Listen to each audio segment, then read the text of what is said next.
दोस्तों, मैं यहाँ लाल किला बनाने आया हूँ।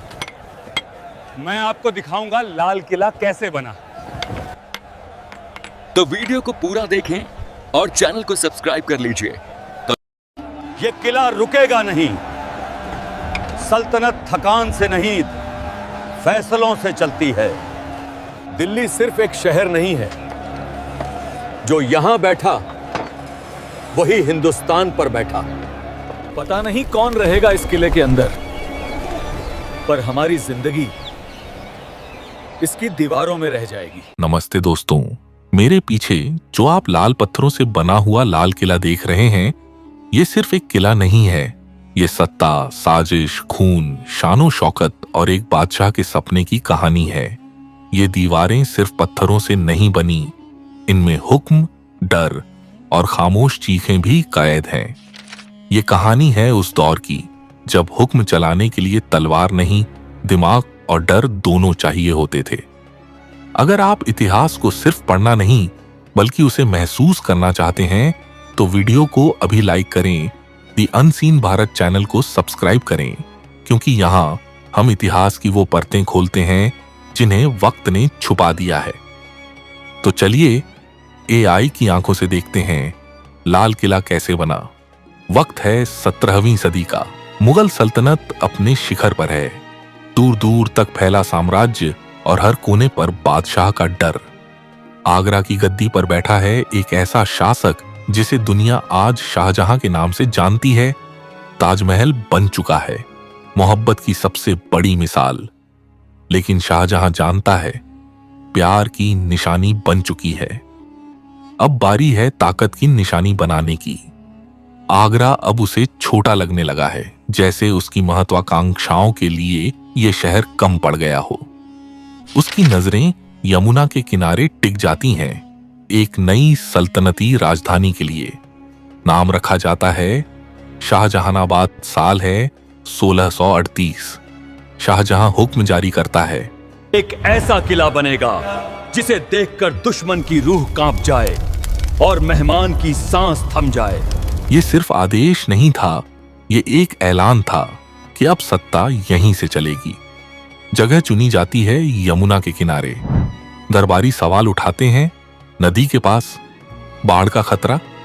लेकिन शाहजहां मुस्कुराता है। उसे डर नहीं चाहिए, उसे नियंत्रण चाहिए। नदी किले की दुश्मन नहीं, उसकी ढाल बनने वाली थी। निर्माण शुरू होता है। हजारों मजदूर, कारीगर और वास्तुकार दिल्ली पहुंचते हैं। दिन रात हथौड़ों की आवाजें हवा को चीरने लगती हैं। सामने जो धूल उड़ती दिख रही है वो कोई आंधी नहीं, ये एक साम्राज्य की नींव है। राजस्थान से लाल बलुआ पत्थर मंगवाया जाता है, इतने भारी कि उन्हें खींचने के लिए हाथी, बैल और इंसान सब एक साथ झुकते हैं। कई मजदूर अपने गांव घर छोड़कर आए थे। उन्हें नहीं पता था कि जिस किले को वो बना रहे हैं उसका नाम अमर होगा, लेकिन उनका नाम इतिहास में कहीं दर्ज नहीं होगा। एआई की आंखों से देखें तो पूरा इलाका एक जिंदा मशीन जैसा लगता है, जो बिना थके, बिना रुके सिर्फ हुक्म पर चल रही है। धीरे धीरे किले की शक्ल उभरने लगती है। इसका नाम रखा जाता है लाल किला। नाम जितना सादा, मंशा उतनी ही गहरी। बाहर से यह किला सख्त, भारी और डर पैदा करने वाला है, लेकिन अंदर कदम रखते ही दुनिया बदल जाती है। यहां है दीवान-ए आम, जहां आम आदमी की फरियाद सुनी जाती थी।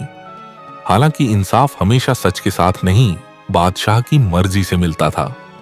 और फिर आता है दीवान-ए खास, वो जगह जहां फुसफुसाहट भी साजिश बन जाया करती थी, जहां एक वाक्य किसी को आसमान पर चढ़ा सकता था और एक खामोशी किसी को मौत के करीब ले जा सकती थी। दीवाने खास की दीवारों पर लिखा था, अगर फिरदौस बर रुए जमी अस्त, हमी अस्त, हमी अस्त। यानी अगर जमीन पर कहीं जन्नत है तो यही है। लेकिन ये जन्नत आम लोगों के लिए नहीं थी। ये जन्नत सत्ता के लिए थी, ताकत के लिए थी और हुकूमत के घमंड के लिए थी। यहां खूबसूरती भी एक रणनीति थी। किले के अंदर बहती है नहर-ए-बेहिश्त, जन्नत की नहर। पानी सिर्फ प्यास बुझाने के लिए नहीं था, ये ठंडक, सुकून और शाही शान का प्रतीक था। महल इस तरह बनाए गए कि हवा खुद रास्ता ढूंढ कर आए। हर झरोखा, हर दरवाजा सोच समझ कर रखा गया। एआई से देखने पर लगता है ये इमारत नहीं, एक चलता फिरता दिमाग है। हर पत्थर में गणित है, हर मेहराब में राजनीति। शाहजहां चाहता था कि उसका किला सिर्फ मजबूत न हो, बल्कि ऐसा सुंदर हो कि देखने वाला खुद को छोटा महसूस करे। सफेद संगमरमर, नक्काशी, फूलों के डिजाइन, लेकिन सब कुछ लाल पत्थर की सख्ती के भीतर कैद, क्योंकि सत्ता बाहर से सख्त और अंदर से चमकदार होती है।